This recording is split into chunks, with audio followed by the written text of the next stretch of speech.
Seperti apa rencana pengalihan rumah dinas itu? Kita akan membicarakannya dengan anggota BURT DPR Andre Rosiade dan peneliti Formavi Lucius Karus. Selamat malam Bapak-Bapak. Selamat malam, Bung Latif. Saya ke Uda Andre dulu. Ini rencana dari DPR atau Kementerian Keuangan yang rencana mengubah ini? Jadi begini, Bang Latif, wacana ini sebenarnya sudah ada di periode yang lalu ya. Lalu di periode ini di kepemimpinan BURT yang sekarang, hal ini juga kembali dibicarakan. Nah, wacana ini berkembang dalam rangka untuk membantu pemerintah dalam memerangi pandemi. Kita ingin mendukung langkah pemerintah agar terjadi efisiensi di pengeluaran anggaran negara kita.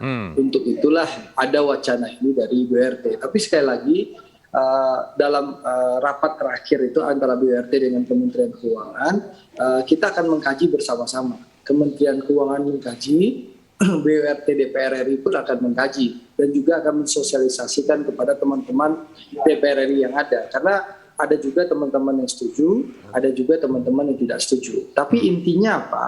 Jadi saya agak kurang setuju tadi pengantar dari Ainus TV bikin kegaduhan, ya, bikin perhatian. Yang ingin kita lakukan adalah inilah komitmen DPR RI, ya, sekali lagi komitmen DPR RI untuk membantu pemerintah agar pengeluaran pemerintah itu bisa dikurangi. Ada efisiensi anggaran belanja kita. Inilah komitmen DPR RI. Jadi jangan sekali lagi, mohon maaf, jangan digiring seakan-akan DPR bikin gaduh, minta-minta sesuatu. Ini terus terang murni dari keinginan kami semua anggota DPR yang ingin membantu pemerintah. Yang kita tahu sekali lagi pandemi wabah COVID-19 ini sangat merusak seluruh sendi-sendi kita, termasuk keuangan negara. Inilah komitmen DPR, seperti itu. Kalau bicara efisiensi, kira-kira yang dihabiskan oleh Kementerian Keuangan untuk rumah dinas dan nantinya berapa angka yang diambil sebagai uang tunjangan pengganti itu? Ya, angka belum ada kesepakatan sama sekali. Jadi ini sekali lagi ini baru wacana yang baru kita luncurkan, rapat antara Kementerian Keuangan dengan BURT beberapa waktu yang lalu, dan untuk itu dua belah pihak ini akan melakukan kajian apa yang terbaik untuk penghematan dan berapa angka yang pas sesuai dengan kemampuan keuangan negara tanpa membebani keuangan negara.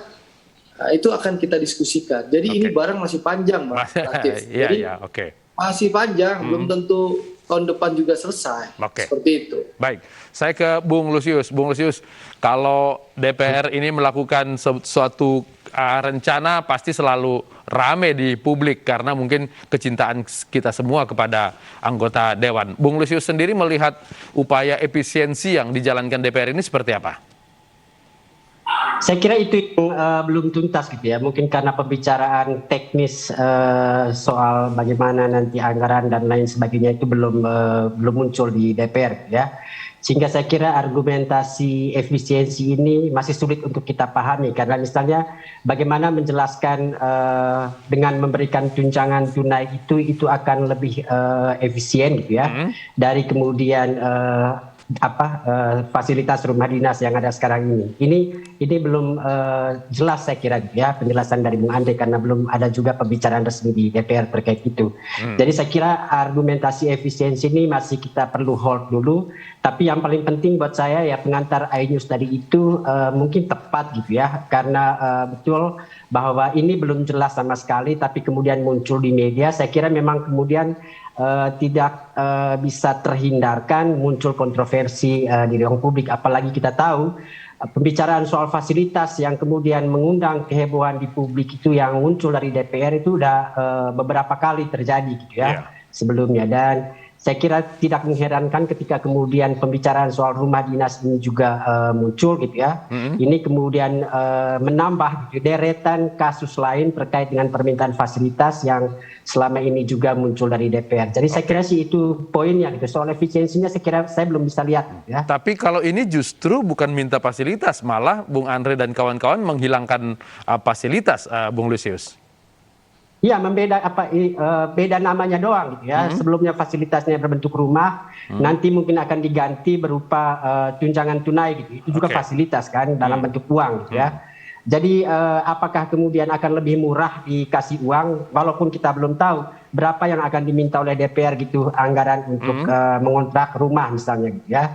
Jadi saya kira paling penting saya kira pemilihan momentum gitu ya untuk membicarakan ini, dan lebih baik bagi DPR untuk kemudian gitu ya komunikasinya itu lebih efektif gitu dengan Oke. kemudian memastikan pembicaranya itu sudah matang di dalam baru dibawa keluar. Ketika kemudian baru di tahap wacana ya orang sudah mulai terlanjur ribut ya. Oke, baik. Komitmen bahwa ini nantinya akan efisiensi seperti apa, Uda Andre? Jadi begini, pertama kan bukan DPR yang melempar wacana. Kalau kita baca di berbagai media kan Kementerian Keuangan yang bicara di media. Di saat kita baru mengkaji. Itu satu yang meluruskan Bang Lusius. Jadi kami sekali lagi tidak ada keinginan DPR RI untuk menimbulkan kegaduhan, Bang Lusius. Kita sekarang bekerja keras bersama-sama pemerintah untuk membantu pemerintah untuk bisa menyelesaikan wabah pandemi ini. Ini yang kita lakukan, ini fokus kita. Ya, fokus DPR saat ini benar-benar bekerja keras. Itu satu. Yang kedua, soal efisiensi ini nanti kan bisa dilihat berapa sebenarnya pengeluaran per tahun DPR, angkanya ada. Nah, nanti mengukur efisiensi itu kita lihat berapa nanti angka yang keluar setelah rumah dinas ini diganti menjadi tunjangan. Oke. Nah, seharusnya kalau efisiensi tentu angka pengeluarannya jauh lebih Harus lebih turun rendah. ya. Nah, ini kan angka-angka, kalau bicara angka-angka Oke. semua kan akan transparan. Jadi mari kita berprasangka baik, ya. Jangan berpikir bahwa semua anggota DPR itu kerjanya hanya tidur, ya, diam. Gitu. Banyak anggota DPR yang bekerja keras, ya. Ya. Di dapilnya bekerja keras, membantu rakyat yang kesulitan, ya, bekerja keras di rapat komisi untuk membantu dan memperjuangkan aspirasi rakyat, banyak, Bang Lusius. Baik, oke. Jadi Kalau inilah komitmen kita. Gitu.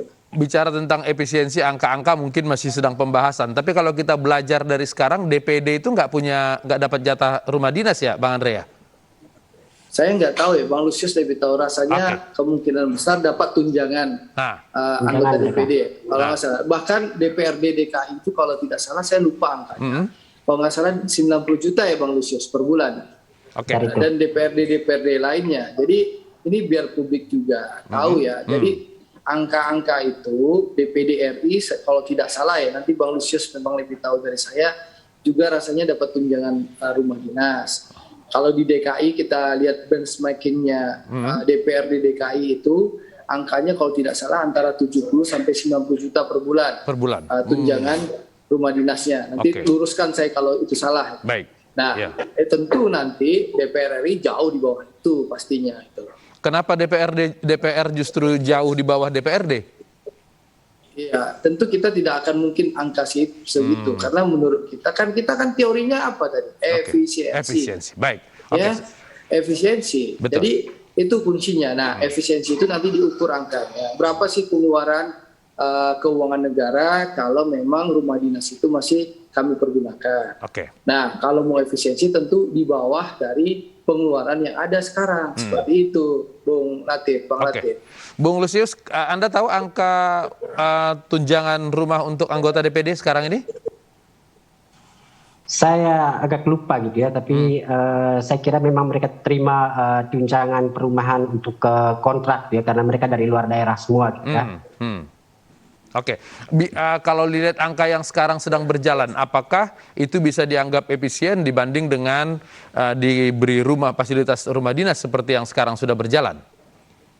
Saya kira sih itu dia itu yang saya sulit untuk kemudian menangkap argumentasi efisiensi gitu ya, karena ujung-ujungnya ini akan ada uang negara yang dipakai untuk memberikan tunjangan pengganti rumah dinas bagi anggota DPR. Angkanya memang belum diputuskan, tapi kisaran DPRD DKI itu per tahun itu per bulan itu 70 sampai 90 juta. Kalau di sekitar itu juga kali 575 orang anggota atau minus pimpinan 570 gitu ya, itu pasti juga akan sangat besar. Kalau diberikan tiap bulan itu artinya ada anggaran negara yang kemudian dialokasikan tiap bulan untuk membiayai tunjangan perumahan DPR gitu ya. Dan Saya kira ada persoalan juga, misalnya bagaimana kemudian nanti anggaran ini akan diperhitungkan bagi anggota DPR yang jelas-jelas punya rumah. Itu berarti kan dia akan menerima uang ini sebagai uang tunjangan yang berbentuk cash dan tidak dipakai untuk kemudian mengontrak rumah, ya. Jadi saya kira ada banyak hal yang dipertimbangkan, tapi buat saya pembicaraan soal fasilitas perumahan anggota DPR maupun kompleks DPR ini selalu berulang tiap periode, terakhir saya kira di tahun 2017 gitu ya. Waktu itu pembicaranya memang kompleks parlemen yang terintegrasi dengan tempat hunian, ya, tempat hunian DPR. Jadi ada keinginan untuk misalnya membangun apartemen sehingga anggota DPR itu punya tempat kerja dan tempat tinggal yang berdekatan. Itu belum selesai gitu ya, karena rencananya bahkan sudah ada anggaran sekitar 600 miliar waktu itu yang dikeluarkan untuk biaya awal. Ini belum jelas konsep ini tindak lanjutnya. Sekarang kemudian ingin merubah konsepnya itu dengan memisahkan kompleks dengan rumah dinas, dan rumah dinas itu tidak dalam bentuk rumah tapi kemudian diberikan tunjangan. Jadi buat saya kebijakan atau rencana tata pembangunan DPR yang berubah-ubah ini tentu bukan sesuatu yang baik untuk kemudian mempersiapkan masa depan DPR yang menjadi semakin baik, ya. Ketika kemudian rencana berubah-ubah, tidak ada jaminan bahwa ini betul-betul untuk konsep apa yang disebut Bang Andre tadi, demi efisiensi gitu ya. Kita serahkan ke Bang Andre. Bang Andre gimana? Ini Bung Lusius kayaknya belum puas bahwa ini akan menjadi efisiensi nantinya.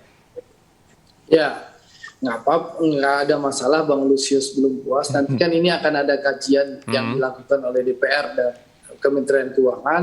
Tentu Bang Lusius bisa akan mengikuti, menguliti, membedah, gitu, sehingga nanti akan terlihat apakah betul terjadi efisiensi atau tidak. Karena begini, Bung Latif, kita tidak bisa bicara sekarang karena kayak ayam dan telur nantinya. Karena memang jelas, ya, kajian ini baru mau dimulai. Jadi lebih baik tunggu saja hasil kajian, lalu Bang Lusius bisa mengawasi, ya, karena DPR terbuka untuk diawasi. Ya, nanti dalam fungsi pengawasan Bang Lusius itu tidak bisa melihat nanti apakah betul terjadi efisiensi atau tidak. Ya, tapi yang bisa saya tegaskan bahwa semangat perubahan rumah dinas menjadi tunjang itu adalah semangat efisiensi, semangat membantu pemerintah, semangat menyelamatkan anggaran negara. Itu komitmen DPR. Itu semangatnya. Targetnya berapa lama ini? Saya belum tahu, Bung Latif, karena memang kita baru mulai masa sidang tanggal 16 Agustus, kita mulai rapat-rapat lagi. Nanti kita akan cek di rapat BRT kira-kira butuh berapa lama kajiannya, ya, dan kapan akhirnya. Nanti kan ini bukan hanya bikin kajian, tapi juga akan mendengarkan aspirasi teman-teman yang ada di DPR. Apakah teman-teman setuju itu dari rumah dinas menjadi tunjangan atau tetap ingin mempertahankan rumah dinas, itu kan juga harus didengar.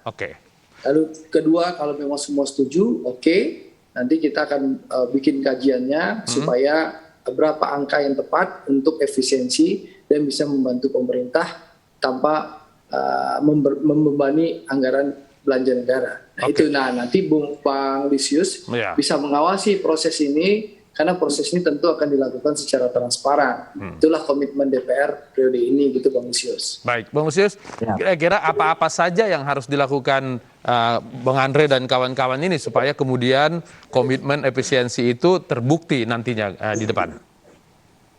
Saya kira sih pertama proses seperti yang dibilang Bang Andre tadi harus benar-benar terbuka gitu ya. Kita sudah punya pengalaman tim yang dulu pernah dipimpin oleh Pak Fahri Hamzah gitu ya, untuk pembenahan kompleks parlemen gitu ya.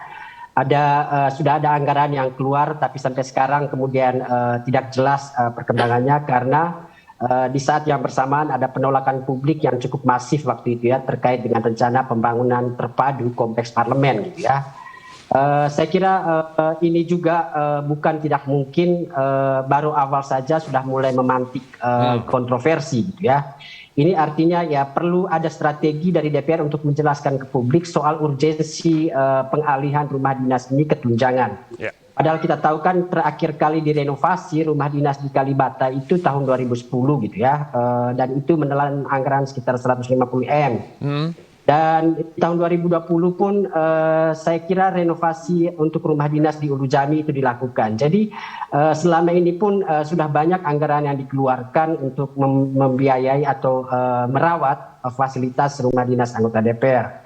Dan fasilitas yang kemudian sudah ada itu tidak banyak juga dihuni oleh anggota DPR. Banyak anggota yang memilih tinggal di rumahnya sendiri. Ya, itu yang membuat saya kemudian berpikir bagaimana nanti menjelaskan tunjangan dalam bentuk uang untuk pengganti rumah dinas ini diberikan kepada anggota DPR yang sudah punya rumah di Jakarta. Ya, bagaimana apakah dia kemudian harus sama menerima uang dalam jumlah yang sama untuk pengganti rumah dinas di saat dia sebenarnya tidak membutuhkan rumah lagi karena dia sudah punya rumah pribadi. Jadi bagaimana hitung-hitungan itu dijelaskan dari sisi efisiensi tadi dan efektivitas juga, itu saya kira memang perlu kajian yang lebih serius dari BWRT. Ya. Baik, Bung Andre ada formula untuk itu?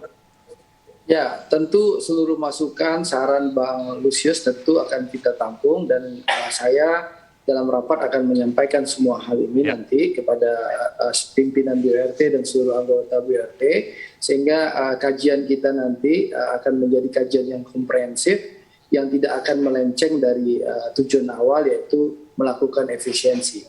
Nah, sekali lagi ini kajian apakah wacana ini akan terjadi atau tidak tentu sekali lagi menunggu hasil kajian yang akan dilakukan oleh BWRT dan pemerintah yakni Kementerian Keuangan. Jadi intinya Bang Lusius, ya, ini masih lama, ya kajian ini butuh waktu. Nanti kalau kajian pun sudah selesai, apakah nanti akan dilaksanakan atau tidak dalam waktu kita juga belum tahu. Jadi sekali lagi menurut saya tidak perlu kita terlalu meributkan. Mari kita ikuti proses ini secara bersama-sama. Insya Allah kalau memang ini terjadi, prosesnya akan kita lakukan secara transparan.